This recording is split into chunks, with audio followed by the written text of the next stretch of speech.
Act 3, Scene 1, Bristow. Bolingbroke's camp outside Bristow Castle. Enter Bolingbroke, the Duke of Hereford, York, and Northumberland, with Bushy and Green as prisoners. Bring forth these men. Bushy and Green. I will not vex your souls, since presently your souls must part your bodies. With too much urging your pernicious lives, for 'twere no charity. Yet to wash your blood from off my hands, here, in the view of men, I will unfold some causes of your deaths. You have misled a prince, a royal king, a happy gentleman in blood and lineaments, by you unhappied and disfigured clean. You have, in manner, with your sinful hours, made a divorce betwixt his queen and him, broke the possession of a royal bed, and stained the beauty of a fair queen's cheeks with tears drawn from her eyes by your foul wrongs. Myself, a prince by fortune of my birth, near to the king in blood, and near in love, till you did make him misinterpret me, have stooped my neck under your injuries, and sighed my English breath in foreign clouds, eating the bitter bread of banishment, whilst you have fed upon my seigneuries, dispart my parks, and felled my forest woods, from my own windows torn my household coat, raised out my impress, leaving me no sign save men's opinions and my living blood, to show the world I am a gentleman. This, and much more than twice all this, condemns you to the death. See them delivered over to execution in the hand of death. More welcome is the stroke of death to me than Bolingbroke to England. Lords, farewell. My comfort is that heaven will take our souls and plague injustice with the pains of hell. My Lord Northumberland, see them dispatched. Uncle, you say the Queen is at your house. For God's sake, fairly let her be entreated. Tell her I send to her my kind commends. Take special care my greetings be delivered. A gentleman of mine I have dispatched with letters of your love to her at large. Thanks, gentle uncle. Come, lords, away, to fight with Glendower and his complices. A while to work, and after, holiday.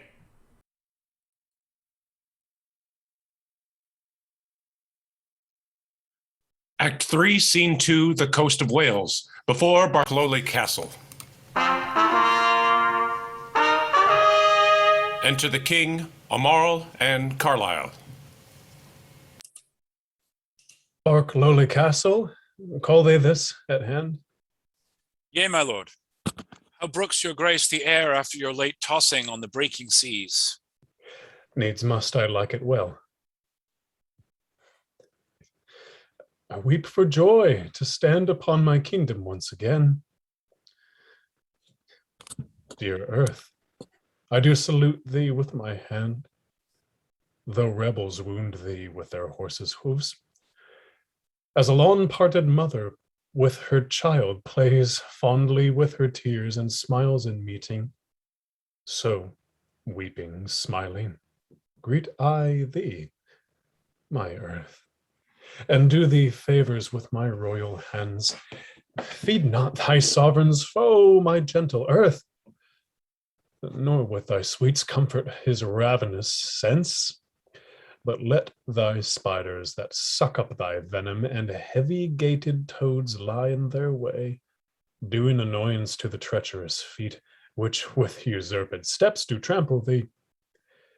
Yield stinging nettles to mine enemies, and when they from thy bosom pluck a flower, guard it, I pray thee, with a lurking adder, whose double tongue may with a mortal touch throw death upon thy sovereign's enemies.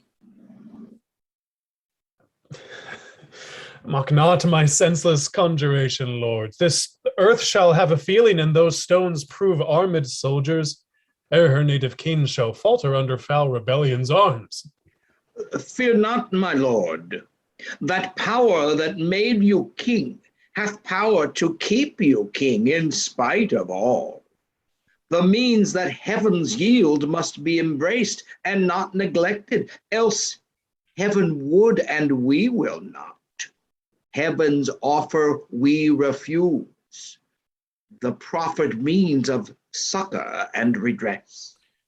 He means, my lord, that we are too remiss, whilst Bolingbroke through our security grows strong and great in substance and in power. Discomfortable cousin, knowest thou not that when the searching eye of heaven is hid behind the globe that lights the lower world, the then thieves and robbers range abroad unseen, in murders and in outrage boldly here?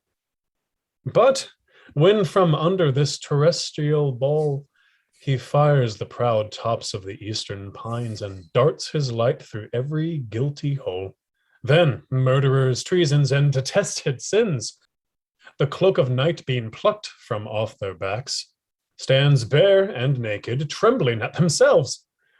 So when this grief, this traitor, Bolingbroke, from all this while hath reveled in the night, whilst we were wandering with the antipodes, shall see us rising in a throne, the east, his treasons will sit blushing in his face, not able to endure the sight of day, but self-affrighted, tremble at his sin. Not all the water in the rough rude sea can wash the balm off from an anointed king. The breath of worldly men cannot depose the deputy elected by the Lord. For every man that Bolingbroke hath pressed to lift shrewd steel against our golden crown, God for his Richard hath in heavenly pay a glorious angel. Then, if angels fight, weak men must fall, for heaven still guards the right. Welcome, my lord. How far off lies your power? Nor near nor farther off, my gracious lord, than this weak arm. Discomfort guides my tongue and bids me speak of nothing but despair. One day too late, I fear me, noble lord, hath clouded all thy happy days on earth. Oh, call back yesterday, bid time return, and thou shalt have 12,000 fighting men. Today, unhappy day too late, overthrows thy joys, friends, fortune, and thy state. For all the Welshmen, hearing thou wert dead, are gone to Bolingbroke, dispersed and fled. Comfort, my liege, why looks your grace so pale? But now the blood of 20,000 men did triumph in my face, and there fled. Until so much blood thither come again, have I not reason to look pale and dead? All souls that will be safe fly from my side, for time hath set a blot upon my pride. Comfort, my liege, remember who you are.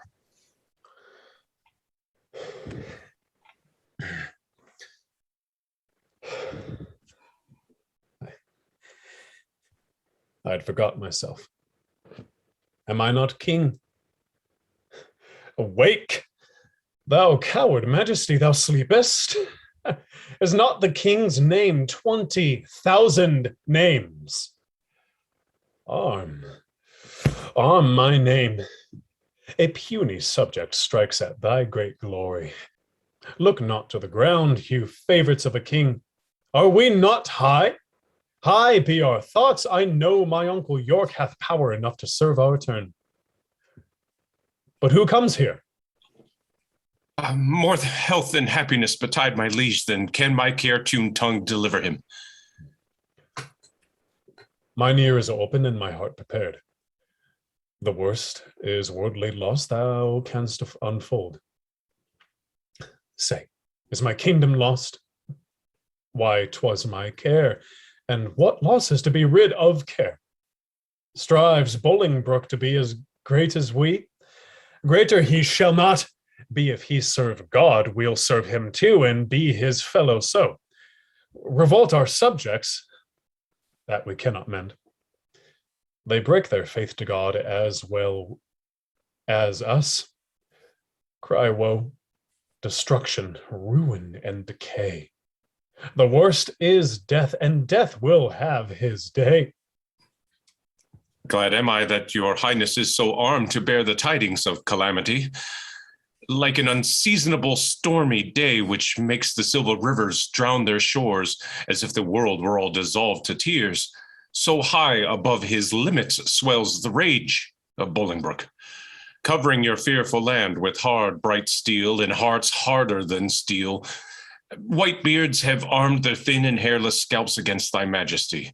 Boys with women's voices strive to speak big and clap their female joints in stiff, unwieldy arms against thy crown. The very beadsmen learn to bend their bows of double fatal yew against thy state. Yea, and distaff women manage rusty bills against thy seat. Both young and old rebel, and all goes worse than I have power to tell. Too well. Too well thou tellest a tale so ill. Where is the Earl of Wiltshire? Where is Bagot? What has become of Bushy? Where is Green? That they have let the dangerous enemy measure our confines with such peaceful steps. If we prevail, their heads shall pay for it. I warrant they have made peace with Bolingbroke. Oh, peace have they made with him indeed, my lord. Oh, villains, vipers, damned without redemption, dogs easily won to fawn on any man. Snakes in my heart, blood warmed that sting my heart. 3 Judases, each one thrice worse than Judas. Would they make peace? Terrible hell make war upon their spotted souls for this. Sweet love I see, changing his property, turns to the sourest and most deadly hate. Again, uncurse their souls. Their peace is made with heads and not with hands. Those whom you curse have felt the worst of death's destroying wound and lie full low, graved in the hollow ground. Is Bushy, Green, and the Earl of Wiltshire dead? Aye, all of them at Bristow lost their heads. Where is the Duke, my father, with his power? No matter where. Of comfort, no man speak. Let's talk of graves, of worms and epitaphs. Make dust our paper, and with rainy eyes write sorrow on the bosom of the earth. Let's choose executors and talk of wills. And yet not so. For what can we bequeath save our deposed bodies to the ground? Our lands, our lives, and all our Bolingbroke's. And nothing can we call our own but death, and that small model of the barren earth which serves as paste and cover to our bones. For God's sake, let us sit upon the ground and tell sad stories of the death of kings. How some have been deposed, some slain in war, some haunted by the ghosts they have deposed, some poisoned by their wives, some sleeping killed, all murdered.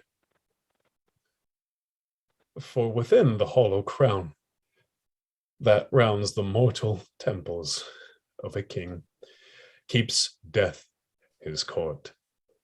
And there the antic sits, scoffing his state and grinning at his pomp, allowing him a breath, a little seen, to monarch eyes, be feared, and kill with looks, infusing him with self and vain conceit, as if this flesh which walls about our life were brass impregnable. And humid thus comes at the last with a little pin bores through his castle wall, and farewell, king. Cover your heads, and not mock not flesh and blood with solemn reverence. Throw away respect, tradition, form, and ceremonious duty, for you have but mistook me all this while.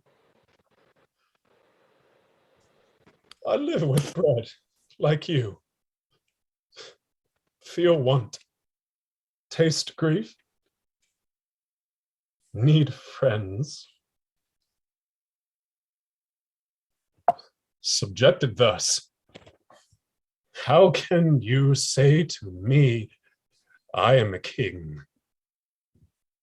My lord, wise men ne'er sit and wail their woes, but presently prevent the ways to wail. To fear the foe, since fear oppresseth strength, gives in your weakness strength unto your foe, and so follies fight against yourself. Fear and be slain. No words can come to fight, and fight and die is death, destroying death, where fearing dies, pays death, servile breath. My father hath a power. Inquire of him and learn to make a body of a limb. Thou chidest me well. Proud Bolingbroke, I come to change blows with thee for our day of doom. This ague fit of fear is overblown. An easy task is to win our own. Say, Scroop, where lies our uncle with his power? Speak sweetly, man, although thy looks be sour. Men judge by the complexion of the sky, the state and inclination of the day. So may you by my dull and heavy eye, my tongue hath but a heavier tale to say. I played the torturer by small and small to lengthen out the worst that must be spoken. Your uncle York is joined with Bolingbroke, and all your northern castles yielded up, and all your southern gentlemen in arms upon his party. Thou hast said enough. Beshrew me, cousin, which didst lead me forth of that sweet way I was in to despair. What say you now? What comfort have we now? By heaven, I'll hate him everlastingly that bids me be of comfort any more. Go to Flint Castle. There I'll pine away. A king, woe's slaves shall kingly woe obey. That power I have discharge, and let them go to ear the land that hath some hope to grow, for I have none. Let no man speak again to alter this, for counsel is but vain. My liege, one word. He does me double wrong that wounds me with the flatteries of his tongue. Discharge my followers. Let them hence away, from Richard's night to Bolingbroke's fair day.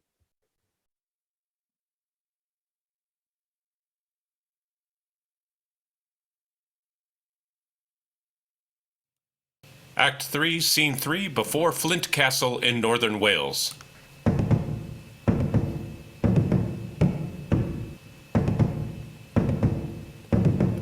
Enter Bolingbroke, York, and Northumberland.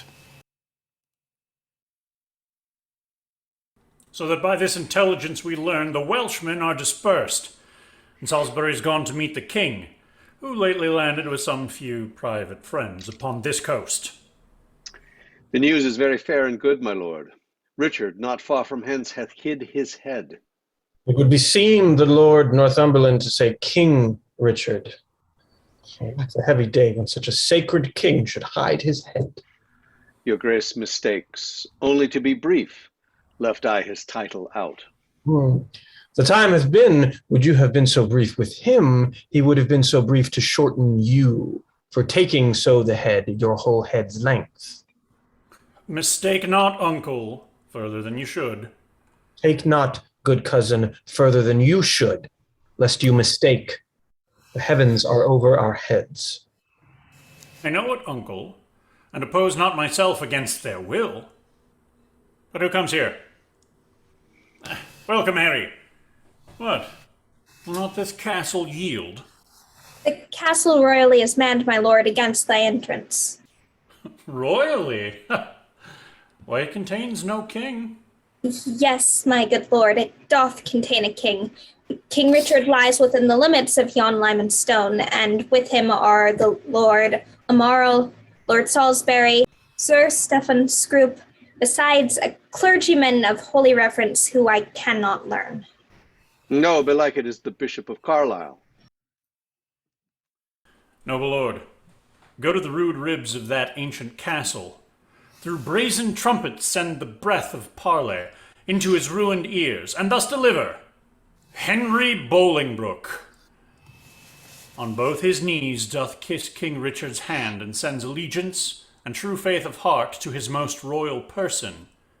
Hither come, even at his feet, to lay my arms and power, provided that my banishment repealed and lands restored again be freely granted. If not, I'll use the advantage of my power and lay the summer's dust with showers of blood rained from the wounds of slaughtered Englishmen. The which, how far off from the mind of Bolingbroke it is such crimson tempest should bedrench the fresh green lap of fair King Richard's land, my stooping duty tenderly shall show. Go. Signify as much while here we march upon the grassy carpet of this plain. Let's march without the noise of threatening drum, that from this castle's tottered battlements our fair appointments may be well perused. Methinks King Richard and myself should meet with no less terror than the elements of fire and water when their thundering shock at meeting tears the cloudy cheeks of heaven. Be he the fire, I'll be the yielding water. The rage be his, whilst on the earth I rain my waters. On the earth, and not on him. March on, and mark King Richard how he looks.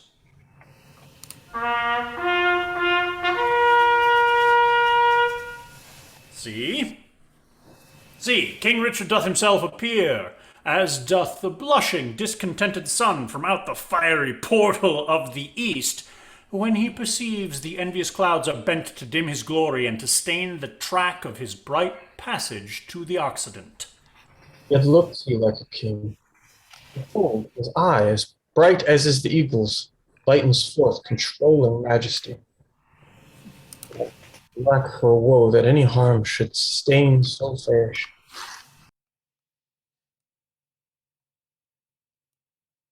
We are amazed, and thus long we have stood to watch the fearful bending of thy knee, because we thought ourselves thy lawful king. And if we be, how dare thy joints forget to pay their awful duty to our presence? If we be not, show us the hand of God that hath dismissed us from our stewardship. For well we know no hand of blood and bone can gripe the sacred handle of our scepter, unless he do profane, steal, or usurp. And though you think that all, and you have done, have torn their souls by turning them from us, and we are barren and bereft of friends, yet know my master, God omnipotent, is mustering in his clouds on our behalf armies of pestilence, and they shall strike your children yet unborn and unbegot, that lift your vassal hands against my head and threaten the glory of my precious crown. Tell Bolingbroke, for yon methinks he stands, that every stride he makes upon my land is dangerous treason. He is come to open the purple testament of bleeding war, but ere the crown he looks for live in peace, 10,000 bloody crowns of mothers' sons shall ill become the flower of England's face. changed the complexion of her maid pale peace to scarlet indignation, and through her pastures grass with faithful English blood. King of heaven, forbid our Lord the King should so with civil and uncivil arms be rushed upon.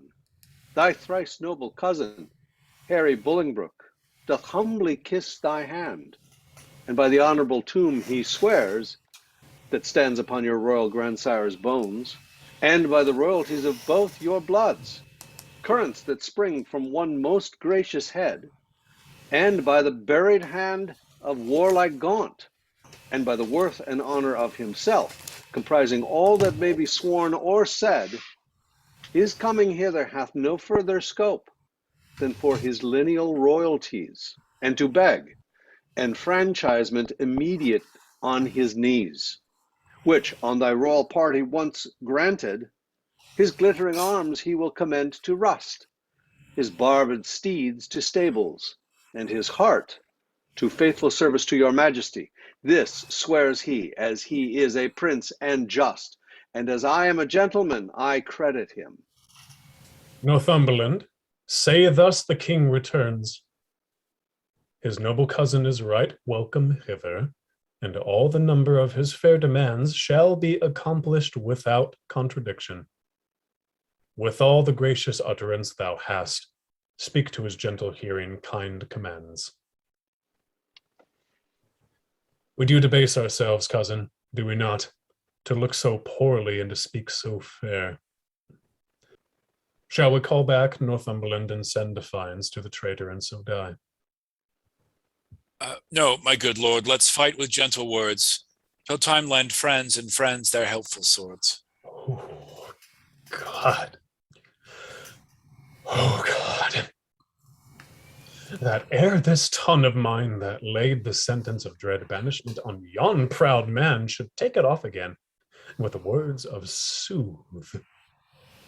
Oh, that I were as great as is my grief, or lesser than my name, or that I could forget what I had been, or not remember what I must be now. Swellest thou, proud heart? I'll give thee scope to beat, since foes have scope to beat both thee and me. Northumberland comes back from Bolingbroke. What must the king do now? Must he submit? The king shall do it. Must he be deposed? The king shall be contented. Must he lose the name of king? In God's name, let it go. I'll give my jewels for a set of beads, my gorgeous palace for a hermitage, my gay apparel for an almsman's gown, my figured goblets for a dish of wood, my scepter for a palmer's walking staff, my subjects for a pair of carved saints, and my large kingdom for a little grave. A little grave. An obscure grave. Or I'll be buried in the king's highway, some way of common trade where subjects' feet may hourly trample in their sovereign's head. For on my heart they tread now, whilst I live, and, buried once, why not upon my head? Tomorrow, thou weepest, my tender-hearted cousin. We'll make foul weather with despised tears. Our sighs and they shall lodge the summer corn and make a dearth in this revolting land. Or shall we play the wantons with our woes and make some pretty much with shredding tears? As thus, to drop them still upon one place till they have fretted us a pair of graves within the earth. And therein laid, there lies two kinsmen, digged their graves with weeping eyes. Would not this ill do well? Well, I see. I talk but idly, and you laugh at me. Most mighty prince, my lord Northumberland, What says King Bolingbroke? Will his majesty give Richard leave to live till Richard die? You make a leg, and Bolingbroke says aye. My lord, in the base court he doth attend to speak with you. May it please you to come down. Down I come like glistering Phaeton wanting the manage of unruly jades. In the base court, where kings grow base, to comment traitors' calls and do them grace. In the base court, come down court, down king, for night owls shriek where mounting larks should sing. What says his majesty? Sorrow and grief of heart makes him speak fondly like a frantic man, yet he is come. Stand all apart, and show fair duty to his majesty, my gracious lord. Fair cousin, you debase your princely knee to make the base earth proud with kissing it. Me rather had my heart feel your love than my unpleased eye see your courtesy. Up, cousin, up. Your heart is up, I know, thus high at least, although your knee is low. My gracious lord, I come but for my own. Your own is yours, and I am yours, and all. So far be mine, my most redoubted lord, as my true service shall deserve your love. Well, you deserve. They will deserve to have that know the strongest and surest way to get. Uncle, give me your hands. Nay, dry your hands. Tears show their love, but want their remedies. Cousin, I am too young to be your father, though you are too old to be my heir. What you will have, I'll give, and willing to, for do we must what force will have us do. Set on towards London. Cousin, is it so? Yea, my good lord. Then I must not say no.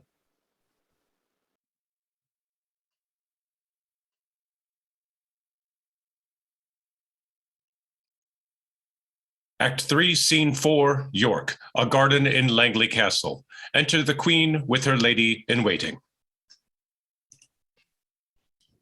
What sport shall we devise here in this garden to drive away the heavy thought of care? Madam, we'll play at bowls. Shall make me think the world is full of rubs and that my fortune runs against the bias. Madam, we'll dance. My legs can keep no measure in delight, my poor heart no measure keeps in grief. Therefore, no dancing, girls, some other sport. Madam, we'll tell tales. Of sorrow or of joy? Of either, madam. Of neither, girl. For if of joy being altogether wanting, it doth remember me the more of sorrow. Or if of grief being altogether had, it adds more sorrow to my want of joy. For what I have I need not to repeat, and what I want it boots not to complain. Madam, I'll sing. 'Tis well that thou hast cause, but thou shouldst please me better wouldst thou weep. I could weep, madam. Would it do you good? And I could sing, would weeping do me good. Never borrow any tear of thee. But stay, here comes the gardeners. Let's step into the shadow of the trees, my wretchedness unto the row of pines. They will talk of state, for everyone doth so against change. Woe is forerun with woe. Go bind up young dangling apricocks, which, like unruly children, make their sire stoop with oppression of their prodigal weight. Give some supportance to the bending twigs. And go thou like an executioner, cut off the head of 2 fast-growing sprays that look too lofty in our commonwealth. All must be even in our government. You thus employed, I will go root away the noisome weeds, which without profit suck the soil's fertility from wholesome flowers. Why should we, in the compass of a pale, keep law and form in due proportion? showing as in a model our firm estate, when our sea-walled garden, the whole land is full of weeds, her fairest flowers choked up, her fruit trees all unpruned, her hedges ruined, her knots discorded, and her wholesome herbs swarming with caterpillars? Hold thy peace. He that hath suffered this disordered spring hath now himself met with the fall of leaf. The weeds which his broad-spreading leaves did shelter, that seemed in eating him to hold him up, are plucked up, root and all, by Bolingbroke. I mean the Earl of Wiltshire, Bushy and Green. What, are they dead? They are. And Bolingbroke hath seized the wasteful king. Oh, what a pity is it that he had not trimmed and dressed his land as we this garden. We at time of year do wound the bark, the skin of our fruit trees, lest, being overproud in sap and blood, with too much riches it confound itself. Had he done so to so great and growing men, they might have lived to bear, and he to taste their fruits of duty. Superfluous branches we lop away, that bearing boughs may live, and had he done so, himself had borne the crown which waste of idle hours hath quite thrown down. What think you? Shall the king be deposed? Depressed he is already, and deposed his doubt he will be. Letters came last night to a dear friend of the good Duke of York's that tell black tidings. Oh, I am pressed to death through want of speaking. Thou old Adam likeness, set to dress this garden. How dares thou, harsh, rude tongue, sound this unpleasing news? What Eve, what serpent have suggested thee to make a second fall of cursed man? Why dost thou say King Richard is deposed? Darest thou, thou little better thing than earth, divine his downfall? Say where, when, and how camest thou this ill tidings? Speak, thou wretch! Pardon me, madam, little joy I have to breathe this news. What I say is true. King Richard, he is in the mighty hold of Bolingbroke. Their fortunes both are weighed. In your lord's scale is nothing but himself and some few vanities that make him light. But in the balance of great Bolingbroke besides himself are all the English peers, and with that odds he weighs King Richard down. I'll post you to London and you'll find it so. I speak no more than everyone doth know. Nibble mischance, what art so light of foot? Does not thy embassage belong to me? Am I last that knows it? Oh, thou thinkst to serve me last, that I may long keep thy sorrow in my breast. Come, ladies, go to meet at London, London's king in woe. What was I born to this, that my sad look should grace the triumph of great Bolingbroke?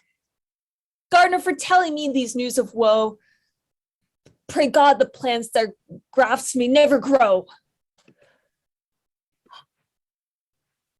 Poor queen, so that thy state might be no worse, I would my skill were subject to thy curse. Here did she fall a tear. Here, in this place, I'll set a bank of rue, sour herb of grace. Rue, e'en for Ruth, here shortly shall be seen. In the remembrance of a weeping queen.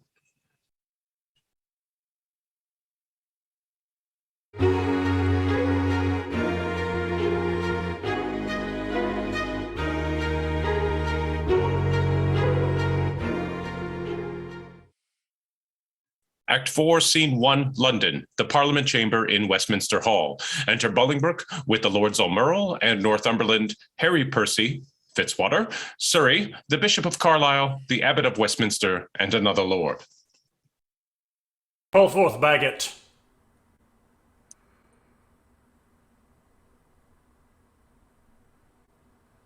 Now, Bagot, freely speak thy mind, what thou dost know of noble Gloucester's death.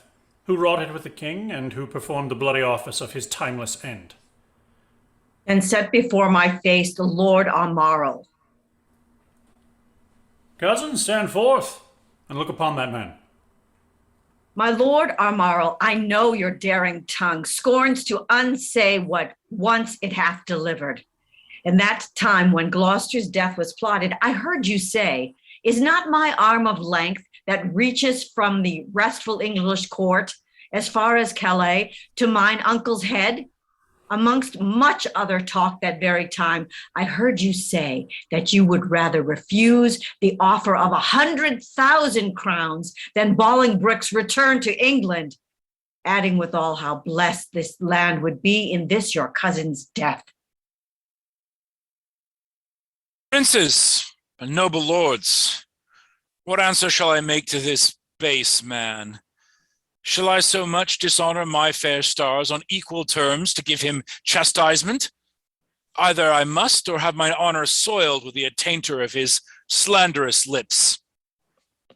There is my gage, the manual seal of death that marks thee out for hell. I say thou liest, and will maintain what thou hast said is false in thy heart blood, though being all too base to stain the temper of my knightly sword. Bagot, forbear. Thou shalt not take it up. Excepting one, I would he were the best in all this presence that have moved me so. If that thy valor stand on sympathy, there is my gage, Amaral, engaged to thine, by that fair sun which shows me where thou stands. I heard thee say, and vauntingly thou spakest it, that thou wert cause of noble Gloucester's death. If thou deniest 20 times, thou liest, and I will turn thy falsehood to thy heart, where it was forged with my rapier's point. Thou darest not, coward, live to see that day. Oh, now by my soul, I would wear this hour. Fitzwater, thou art damned to hell for this. Amaral, thou liest. His honor is as true in this appeal as thou art all unjust, and that thou art so. There, I throw my gage. To prove it on thee to the extremest point of mortal breathing, seize it if thou darest. And if I do not, may my hands rot off, and never brandish more revengeful steel over the glittering helmet of my foe. I task the earth to the like, forsworn Amaral, and spur thee on with full as many lies as may be hollowed in thy treacherous ear, from sun to sun. This is my honor's pawn. Engage it to the trial if thou darest. Oh, who sets me else? By heaven, I'll throw it all. I have 1,000 spirits in one breast to enter 20,000 such as you. My lord Fitzwater, I do remember well the very time Amaral and you did talk. 'Tis very true. You were in presence then, and you can witness with me this is true. As false by heaven, as heaven itself is true. Surrey, thou liest. Dishonorable boy, that lie shall lie so heavy on my sword that it shall render vengeance and revenge, till thou the lie giver and that lie do lie in earth as quiet as thy father's skull. In proof whereof, there is my honor's pawn. Engage it to the trial if thou darest. How fondly dost thou spur a forward horse. If I dare eat or drink or breathe or live, I dare meet Surrey in a wilderness and spit upon him whilst I say he lies and lies and lies. There is my bond of faith to tie thee to my strong correction. As I intend to thrive in this new world, Amaral is guilty of my true appeal. Besides, I heard the banished Norfolk say that thou, Amaral, did send 2 of thy men to execute the noble Duke at Calais. Some honest Christian trust me with a gage. That Norfolk lies, here do I throw down this, if he may be repealed to try his honor. These differences shall all rest under gage till Norfolk be repealed. Repealed he shall be, and though mine enemy, restored again to all his lands and seigneuries. When he is returned, against Amaral we will enforce his trial. That honorable day shall never be seen. Many a time hath banished Norfolk fought for Jesu Christ in glorious Christian field, streaming the ensign of the Christian cross against black pagans, Turks, and Saracens. and toiled with works of war, retired himself to Italy, and there, at Venice, gave his body to that pleasant country's earth, and his pure soul unto his captain Christ, under whose colors he had fought so long. My bishop, is Norfolk dead? As surely as I live, my lord. Will sweet peace conduct his sweet soul to the bosom of good old Abraham? Lords appellants, your differences shall all rest under gage till we assign you to your days of trial. Great Duke of Lancaster, I come to thee from plume-plucked Richard, who with willing soul adopts thee heir, and his high scepter yields to the possession of thy royal hand. Ascend his throne, descending now from him, and long live Henry, fourth of that name. In God's name, I'll ascend the regal throne. Marry, God forbid! Worse in this royal presence may I speak, yet best beseeming me to speak the truth. Would God that any in this noble presence were enough noble to be upright judge of noble Richard, then true noblesse would learn him forbearance from so foul a wrong. What subject can give sentence on his king? And who sits here that is not Richard's subject? Thieves are not judged, but they are by to hear, although apparent guilt be seen in them, and shall the figure of God's majesty, his captain, steward, deputy elect, anointed, crowned, planted many years, be judged by subject and inferior breadth, and he himself not present? Oh, forfended God that in a Christian climate souls refined should show so heinous, black, obscene a deed.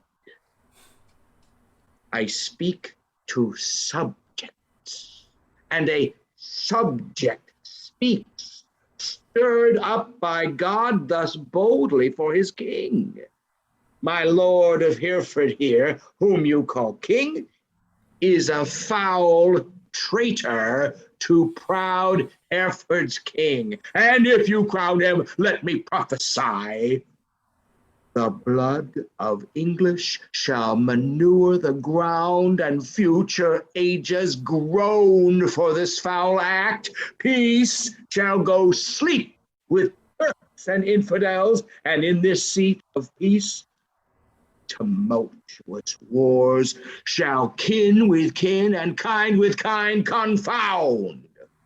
Disorder, horror, fear and mutiny shall here inhabit, and this land be called the field of Golgotha and dead men's souls. Oh, if you raise this house against this house, it will the woefulest division prove that ever fell upon this cursed earth. Prevent it, resist it, let it not be so, lest child's children cry against you. Woe.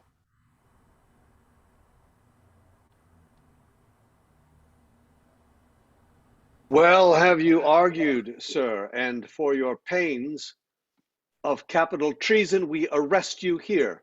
My Lord of Westminster, be it your charge to keep him safely till his day of trial. May it please you, lords, to grant the Commons' suit. Fetch hither Richard, that in common view he may surrender. So we shall proceed without suspicion. I will be his conduct. Lords, you that here are under our arrest, procure your sureties for your days of answer. Little are we beholding to your love, and little looked for at your helping hands. Alack, why am I sent for to a king, before I have shook off the regal thoughts wherewith I reigned? I hardly yet have learned to insinuate, flatter, bow, and bend my knee. Give sorrow leave a while to tutor me to this submission. Yet I will remember the favors of these men. Were they not mine? Did they not sometime cry, all hail to me? So Judas did to Christ, but he in 12 found truth in all but one. I in 12,000, none. God save the king. Will no man say amen? I am both priest and clerk. Well then, amen. God save the king. Although I be not he, and yet amen, if heaven do think him me, to do what service I am sent for hither. To do that office of thine own goodwill, which tired majesty did make thee offer, the resignation of thy state and crown to Henry Bolingbroke.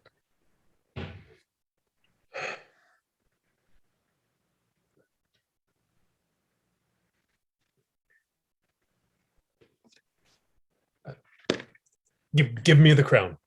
Here, cousin, seize the crown. Here, cousin, on this side. My hand on the side thine now is the golden crown, like a deep well that owes 2 buckets, filling one another, the emptier ever dancing in the air, the other down, unseen and full of water. That bucket down and full of tears am I, drinking my griefs whilst you mount up on high. I thought you had been willing to resign. My crown I am, but still my griefs are mine. You may my glories and my state depose, but not my griefs. Still am I king of those. The part of your cares you give me with your crown. Your cares set up, do not pluck my cares down. My care is lost of care by old care done. Your care is gained of care. I knew care won. The cares I give, I have, though give away. They tend the crown, yet still with me they stay. Are you contented to resign the crown? Yeah, no, for I must nothing be. Therefore, no, for I resign to thee. Now, mock me how, I will undo myself. I give this heavy weight from off my head, and this unwieldy scepter from my hand, the pride of kingly sway from out my heart. With mine own tears wash away my balm. With mine own hands give away my crown. With mine own hands my tongue deny my sacred state. With mine own breath release all duteous oaths. All pomp and majesty I do forswear. My manors, rents, revenues I forego. My acts, decrees, my statues I deny. God pardon all oaths that are broke to me. God keep all vows unbroke are made to thee. Make me that nothing have with nothing grieved. And though withal pleased that hast all achieved, long mayest thou live in Richard's seat to sit, and soon lie, Richard, in an earthy pit. God save King Henry, unkinged Richard says, and send him many years of sunshine days. What more remains? No more, but that you read these accusations and these grievous crimes committed by your person and your followers against the state and profit of this land, that by confessing them, souls of men may deem that you are worthily deposed. Must I do so? And must I ravel out my weaved up follies? Gentle Northumberland, if thy offences were upon record, would it not shame thee in so fair a troop to read a lecture of them? If thou wouldst, there shouldst thou find one heinous article containing the deposing of a king and cracking the strong warrant of an oath, marked with a blot, damned in the book of heaven. Nay, all of you that stand and look upon me whilst that my wretchedness doth break myself, though some of you with Pilate washed your hands, showing an outward pity, yet you Pilates here have delivered me to my sour cross, and water cannot wash away your sin. My lord, dispatch, read o'er these articles. Mine eyes are full of tears, I cannot see. And yet salt water blinds them, not so much, but that they can see a sort of traitors here. Nay, if I turn mine eyes upon myself, I find myself a traitor with the rest, for I have given here my soul's consent to undeck the pompous body of a king, made glory base and sovereignty a slave, proud majesty a subject, state a peasant. My lord. No, lord of thine, thou hot insulting man. No Norman's lord. I have no name, no title. No, not the name I was given me at the front, but 'tis usurped. Alack the heavy day that I have worn so many winters out, and know not what name to call myself.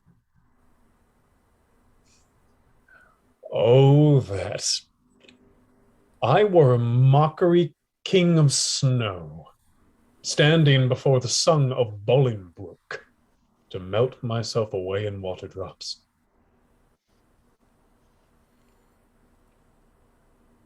Good king, great king, and yet not so greatly good.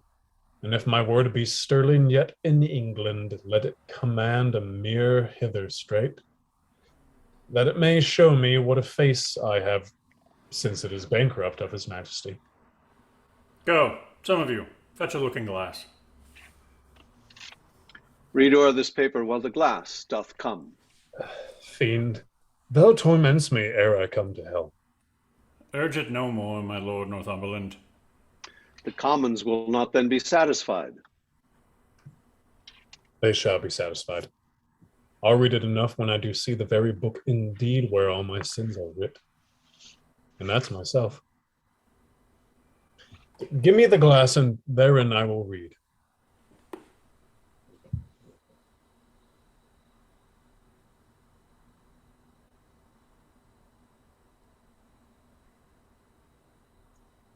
No deeper wrinkles yet?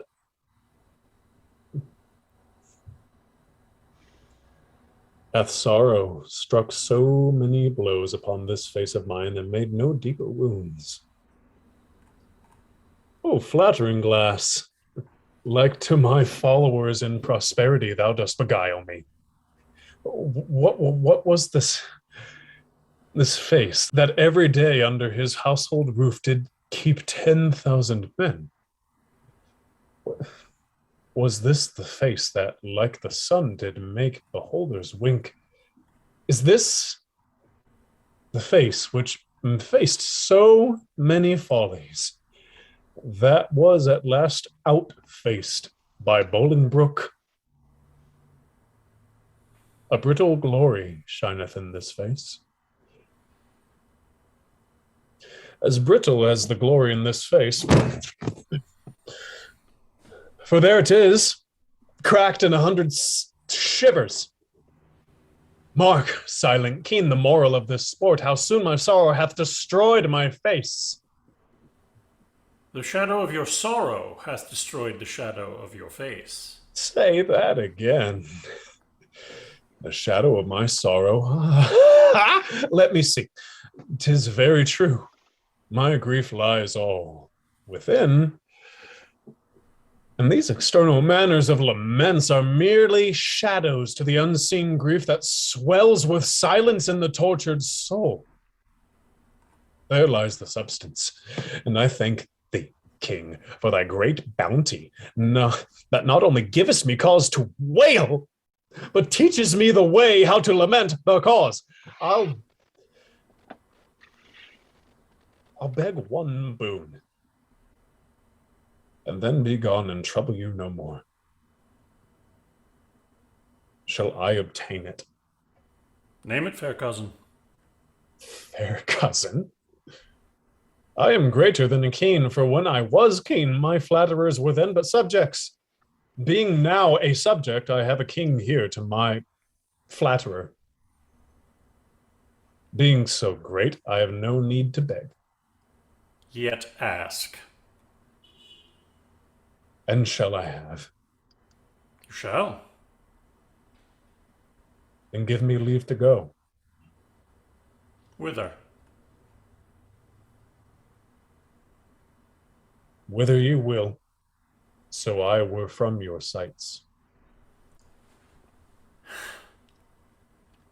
Go, some of you. Convey him to the tower. Oh, huh? Oh, good.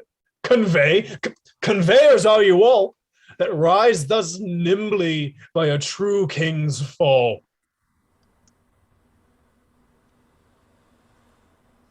On Wednesday next, we solemnly set down our coronation. Lords, prepare yourselves. A woeful pageant have we here beheld. The woes to come, the children yet unborn shall feel this day as sharp to them as thorn.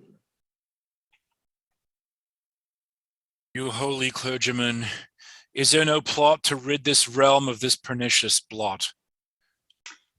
My lord, before I freely speak my mind herein, you shall not only take the sacrament to bury mine intents, but also to effect whatever I shall happen to devise. I see your brows are full of discontent, your hearts of sorrow, and your eyes of tears. Come home with me to supper. I'll lay a plot down, shall show us all a merry day.